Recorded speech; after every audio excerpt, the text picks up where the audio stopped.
જય માં સિકોતર। મિત્રો, આજે આપણે માં વહાણવટી સિકોતરમાંના પવિત્ર મહિમા અને લોકપ્રચલિત ઇતિહાસ વિશે જાણીશું। દેવભૂમિ દ્વારકા જિલ્લાના કલ્યાણપુર તાલુકામાં આવેલા હરસિદ્ધ ધામમાં માં વહાણવટી સિકોતરનું પવિત્ર સ્થાન આવેલું છે। આ મંદિર અરબી સમુદ્રના કિનારે આવેલા કોયલા ડુંગર પર બિરાજમાન છે। ડુંગરની ટોચ પર તેમજ તળેટીમાં માતાજીનું મંદિર આવેલું છે।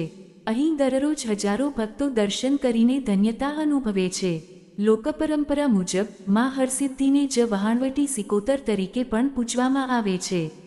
એવી માન્યતા છે કે ભગવાન શ્રીકૃષ્ણે શંખાસુર સામે વિજય મેળવવા પહેલા પોતાની કુળદેવી માં સિકોતરની આરાધના કરી હતી।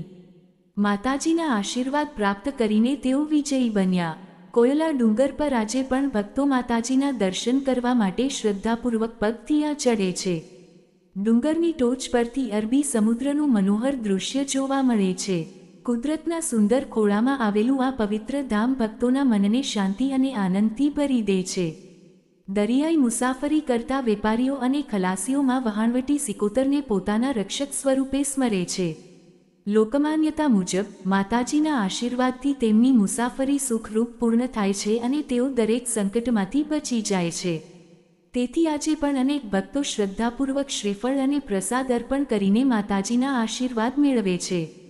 બીજી લોકવાયકા અનુસાર રાજા વિક્રમાદિત્યે કઠોર તપસ્યા કરીને માતાજીને પ્રસન્ન કર્યા હતા। ત્યારથી માં સિકોતરની મહિમા દૂર દૂર સુધી પ્રસિદ્ધ થઈ અને અસંખ્ય ભક્તો તેમની ભક્તિમાં લીન બન્યા। માં સિકોતરના ચરણોમાં જે ભક્ત સાચા મનથી પ્રાર્થના કરે છે તેમના જીવનમાંથી ભય, દુઃખ અને નિરાશા દૂર થાય છે એવી અખૂટ શ્રદ્ધા ભક્તોમાં જોવા મળે છે। માતાજી પોતાના ભક્તોને હિંમત, શ્રદ્ધા, સદ્બુદ્ધિ અને સદ્માર્ગનું માર્ગદર્શન આપે છે। ચાલો આપણે પણ નિષ્કપટ ભાવથી માં વહાણવટી સિકોતરનું સ્મરણ કરીએ અને પ્રાર્થના કરીએ। હે માં સિકોતર, અમારા જીવનમાં સુખ, શાંતિ, સમૃદ્ધિ અને સદ્બુદ્ધિનો પ્રકાશ ફેલાવો। દરેક સંકટમાં અમારો હાથ પકડીને અમારી રક્ષા કરજો। અમારા પરિવાર પર હંમેશા તમારી કૃપાદૃષ્ટિ જળવાઈ રહે।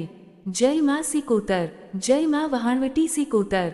વિડીયો ગમ્યો હોય તો લાઈક કરો, કોમેન્ટમાં જય સિકોતરમાં જરૂર લખો અને આવા જ વિડીયો માટે ચેનલને સબસ્ક્રાઇબ કરો સિકોતર ભક્તિ સ્ટુડિયો।